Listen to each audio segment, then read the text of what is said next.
안녕하세요. 날씨가 무척이나 무덥고 장마가 계속되고 있는 것 같습니다. 그동안 이 장마철에 수국 삽목은 좀 많이 하셨어요. 옆에 보시면 이 꽃이 화려하게 정말 이쁘게 피었답니다. 이제 보면 꽃이 막 지고 있어요. 지고 있을 때 수국은 빨리 가지치기를 해줘야 합니다. 수국꽃을 자르지 않고 이대로 놔두면 내년에 많은 꽃을 볼 수가 없어요. 그래서 오늘은 어떻게 하면 이 수국꽃을 2배, 3배 내년에 많이 볼 수 있는 방법과 왜 가지치기를 해야 되는지에 대해서 얘기를 해볼게요. 오늘 가지치기를 할 수국은 여기 앞에 보이는 이 수국인데 지금 뭐 꽃이 지고 있으니까 지금 자르면 정말 좋은 거예요. 이 수국이 꽃이 화려하게 피어 있다면 요거는 좀 환경에 따라서 다를 수가 있어요. 여기는 남쪽이고 또 위쪽은 뭐 아직 봉우리가 돼서 지금 피려고 하는 수국꽃도 있을 거예요. 그런 꽃은 지금 꼭 자를 필요가 없는 거죠.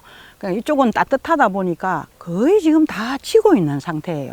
이럴 때 빨리 잘라 주시면 어떻게 하면 꽃을 2배, 3배 더 볼 수 있는지는, 자, 제가 꽃을 이 수국꽃을 먼저 보시면 여기 밑에는 묵은 가지, 전전도 가지죠. 색깔이 아주 진하고 여기 위에서부터는 새파란 가지인데 올해 이 가지가 올라와서 꽃을 피운 거예요. 요건 전년도 가지, 올해 당년지 가지에서 꽃이 올라온 것입니다. 그러면 여기 밑에다가 싹둑 이렇게 자르면은 안 되겠죠.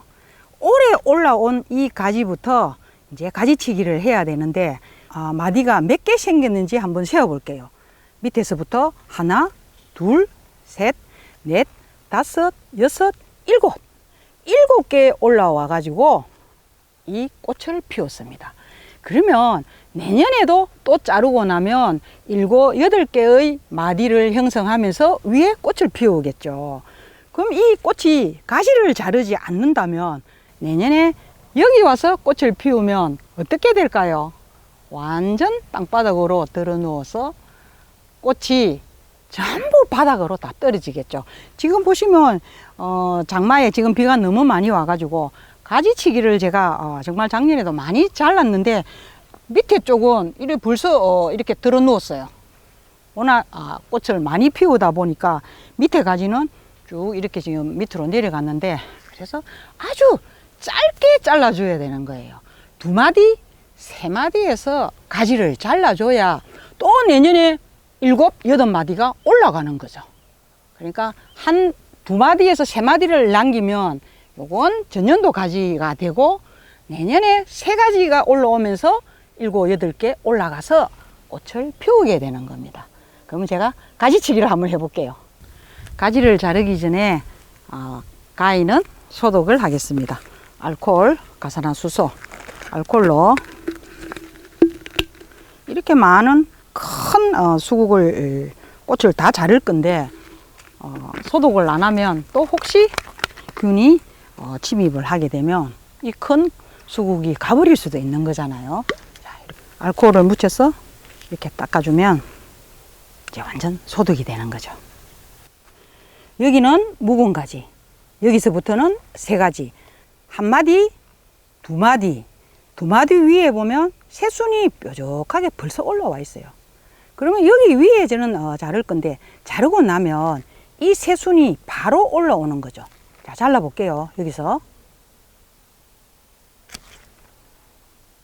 이런 식으로 전체를 다 잘라주면 됩니다. 방금 잘란 것처럼 다 한번 잘라보겠습니다.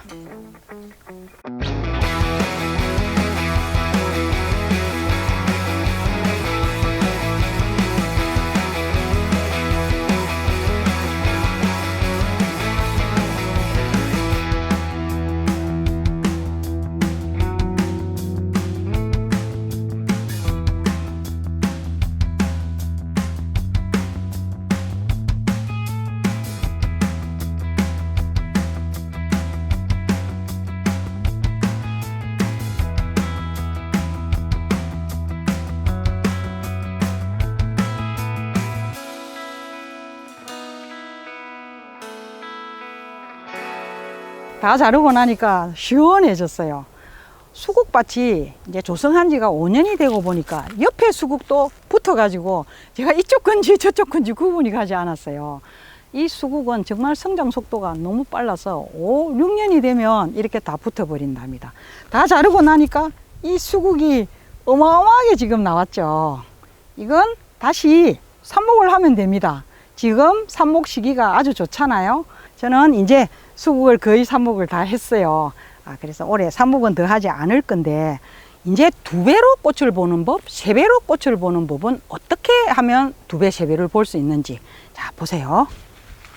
여기를 보시면 자르고 나니까 새순이 뾰족하게 올라오고 있죠. 여기는 제법 많이 올라왔고 여기는 순이 지금 올라오고 있습니다. 그러면 내년에 꽃을 피우는 가지는 바로 여기 올라온 거, 여기 올라온 가지 3가지에서 꽃을 피우게 되는 거죠. 꽃을 하나를 피운 이 가지가 내년에는 양쪽에 2개가 올라와서 이렇게 꽃을 달게 되겠죠. 그래서 이렇게 자르면 2배로 꽃을 보는 방법이 되는 거죠. 2배로 꽃을 보는 방법은 가지치기만 하면 3가지가 올라와서 2배로 꽃을 볼 수 있는데, 이걸 8월 초나 8월 말경까지는 최소한 꽃을 잘라줘야 되는데, 가면 갈수록 확률은 더 떨어진다는 거죠. 그래서 7월 초에 꽃을 자르고 7월 말경이 되면 이 새순이 이 정도 커지는 거예요. 뾰족한 이 새순이 이만큼 올라오게 되는 거죠. 이 가지를 또 양쪽을 잘라버리면 어떻게 되겠죠? 이쪽에서 2개, 옆에서 또 2개, 3배로 꽃을 볼 수 있는 방법이 되는 거죠. 무슨 말인지 이해가 가시죠? 제가 한번 나무가지에서 더 설명을 드려볼게요. 내년에는 이 새순이 올라와서 여기에서 이렇게 꽃을 피울 겁니다. 그러면 7월 말이 되면 이 새순이 이렇게 또 올라옵니다. 양쪽에서 올라오면 이쪽 가지를 또 이렇게 잘라주는 거예요. 또 이쪽도 이렇게 잘라주는 거예요. 자, 이쪽 가지를 이렇게 자르고 나면 이제 2개가 또 이렇게 올라오는 거죠. 2개, 이쪽에서 또 2가지가 올라오게 되는 거죠. 그러면 꽃이 몇 개입니까? 1개가 4개가 되는 거잖아요. 내년에 2개를 피워야 되는데 이렇게 한 번 더 잘라주게 되면 4개의 꽃을 피운다는 거죠. 물론 뭐 다 핀다라고 볼 수는 없지만 확률적으로 3개, 4개는 핀다고 얘기를 할 수가 있는 거예요. 3배, 4배를 꽃을 볼 수 있는 이 방법은 여러분들이 빨리 잘라줘야 가능하다는 거. 가지치기를 다 했는데 대략 올해 이 꽃이 한 50개 정도 피었어요. 50개 핀 가지를 전부 다 꽃을 다 잘랐는데, 그러면 내년에는 2배로 핀다고 봐도 정말 꽃이 많이 피겠죠. 7월 말에 한 번 더 잘라주게 되면 정말 어마어마한 꽃이 필 것 같은데, 그건 여러분들이 가지치기만 한다고 해서 꽃을 다 피우는 건 아닙니다. 또 그 점도 아셔야 되는데, 영양제를 꽃을 만약에 100개 이상 피운다면 어마어마하게 거름을 해야 되는 거죠. 그 거름 주는 시기, 그건 제가 영상에서 여러분들한테 상세하게 설명을 드렸기 때문에 거름 주는 시기를 꼭 맞춰서 한 100개 이상 꽃을 피운다면 영양제도 2번 이상 줘야 돼요. 꽃이 피는 시기에도 줘야 되고 또 피기 전에도 줘야 되고, 많은 거름을 주고 물만 공급을 하게 되면 무난하게 많은 꽃을 피울 수 있다고 볼 수 있습니다. 이 오늘 영상 가지치기를 여러분들 보여주면서 가지치기를 하지 않고 그냥 내버려 두면 안 되나요? 또 이렇게 질문을 하시는 분들이 있더라고요. 가지치기를 안 했을 때 이제 알겠죠? 이유를 알잖아요. 가지치기 안 하면 꽃대가 이만큼씩 올라가 가지고 딱 하나 피우죠. 그러면 이만큼 올라가 갖고 이 키가 비가 오면 반드시 또 쓰러지게 돼 있어요. 그냥 가지치기를 하지 않고 이쁜 꽃을 보고 많은 꽃을 볼 수는 없다는 것을 아시고, 이 가지치기를 여러분들 보면서 한번 여러분들 수국 키우는데 많은 도움이 되셨으면 좋겠습니다.